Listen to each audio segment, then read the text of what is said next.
चलिए जानते हैं देश दुनिया की सिलेक्टेड और काम की 25 बड़ी खबरों को, लेकिन उससे पहले अगर आपने अभी तक इस चैनल को सब्सक्राइब नहीं किया तो सब्सक्राइब कर लें और वीडियो को लाइक करना बिल्कुल न भूलें। पाकिस्तानी हिंदुओं को सौगात देने के मूड में मोदी सरकार लेने जा रही बड़ा फैसला। पहली बार पाकिस्तान के हिंदू समुदाय के लोग अपने मृत परिजनों की अस्थियों को पवित्र गंगा नदी में विसर्जित करेंगे। ऐसा इसलिए क्योंकि भारत के प्रधानमंत्री नरेंद्र मोदी की ओर से स्पॉन्सरशिप पॉलिसी में संशोधन किया जा रहा। इसके बाद 426 पाकिस्तानी हिंदुओं की अस्थियां हरिद्वार में गंगा नदी में विसर्जित की जा पाएगी। पंजाब में पाकिस्तानी ड्रोन मूवमेंट पर लगेगा ब्रेक। इजरायली तकनीक से कंट्रोल अपने हाथ में लेगी बीएसएफ। सेंसर की मदद से होगा डिटेक्ट। अंतर्राष्ट्रीय सीमा के पार रिमोट कंट्रोल से भारत विरोधी तत्वों के द्वारा उड़ाए गए पायलट रहित हवाई वाहन बॉर्डर सिक्योरिटी फोर्स के लिए 2022 में बड़ी चुनौती बने रहे। पंजाब में पाकिस्तान के साथ लगती 553 किलोमीटर लंबी अंतर्राष्ट्रीय सीमा के पार से ड्रोन की मूवमेंट इस साल 3 गुना अधिक रही और इसी को कंट्रोल करने के लिए इजरायली तकनीक से कंट्रोल अपने हाथ में लेगी बीएसएफ। बंगाल के बीजेपी विधायक बोले थाना जला देंगे। पश्चिम बंगाल में बीजेपी विधायक स्वप्न मजमूदार ने बनगांव दक्षिण विधानसभा क्षेत्र के एक पुलिस थाने में आग लगाने की धमकी दी। मजमूदार 24 परगना के अशोकनगर में पार्टी कार्यकर्ताओं को संबोधित कर रहे थे। आरोप लगाया कि स्थानीय पुलिस पार्टी नेताओं को परेशान कर रही है।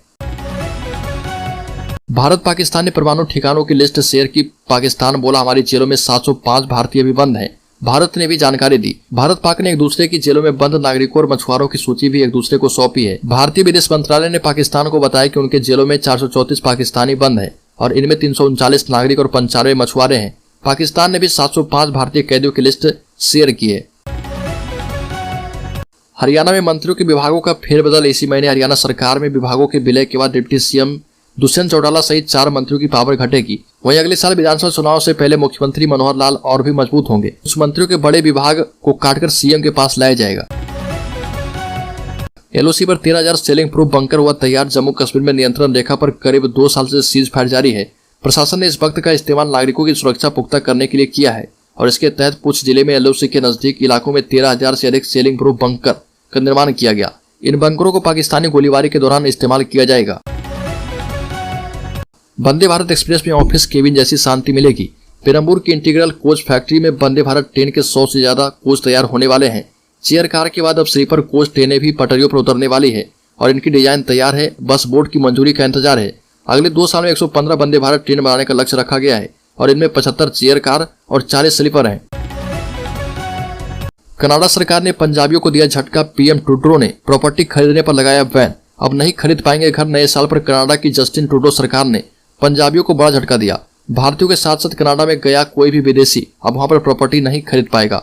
गौरतलब है कि कनाडा इससे पहले स्टडी एवं पीआर वीजा अप्लाई करने वालों को भी झटका दे चुकी है और बीते साल बड़ी संख्या में वीजा रिजेक्ट किए गए थे।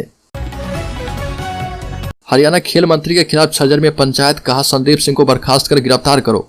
हरियाणा के खेल मंत्री संदीप सिंह पर महिला कोच के साथ छेड़छाड़ के आरोप के बीच अब खाप पंचायती में उनके खिलाफ एकजुट हो गई है।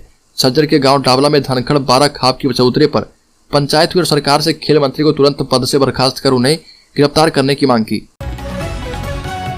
जेपी नड्डा ने कहा कि उद्धव ने पीठ में छुरा भोंका। उनकी सरकार डीलरशिप, ब्रोकरेज और ट्रांसफर में लगी रहती थी।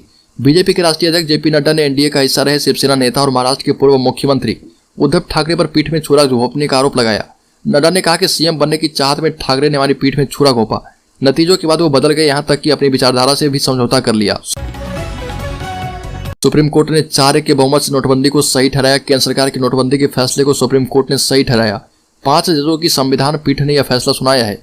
बेंच ने कहा कि 500 और 1000 की नोट बंद करने की प्रक्रिया में कोई गड़बड़ी नहीं की गई। सुप्रीम कोर्ट ने यह भी कहा कि आर्थिक फैसले को पलटा नहीं जा सकता। संविधान पीठ ने यह फैसला 4 के बहुमत से सुनाया है। सबरीमाला मंदिर के पास पटाखों का भंडार करने वाली यूनिट में आग लगी, 3 लोग झुलसे। केरल के मलिकापुरम क्षेत्र में सबरीमाला मंदिर के पास पटाखों का भंडार करने वाली यूनिट में आग लग गई और इसमें 3 लोग झुलस गए। मंदिर के अधिकारियों ने बताया कि यह यूनिट मुख्य सबरीमाला मंदिर के बगल में स्थित है और झुलसे तीनों लोग मंदिर के कर्मचारी हैं। देश में कोरोना का खतरा। 24 घंटे में मिले 173 नए केस, 2 की मौत। एक्टिव केस 1000 के पार पहुंचा। भारत में कोरोना के मामले एक बार फिर से बढ़ने लगे। पिछले 24 घंटे में देश में कोरोना के 173 नए मामले सामने आए, जबकि 2 मरीजों की मौत हो गई। देश में कोरोना के एक्टिव मामलों की संख्या 1698 है। छत्तीसगढ़ के नारायणपुर जिले में धर्म परिवर्तन को लेकर आदिवासी संगठनों का प्रदर्शन हिंसक हो गया। भीड़ ने यहां पर एक चर्च में तोड़फोड़ की। बीच बचाव करने जब पुलिस पहुंची तो लोगों ने उन पर भी हमला बोल दिया। इस घटना में जिले के एसपी का सर फट गया और उनका इलाज स्थानीय अस्पताल में किया गया।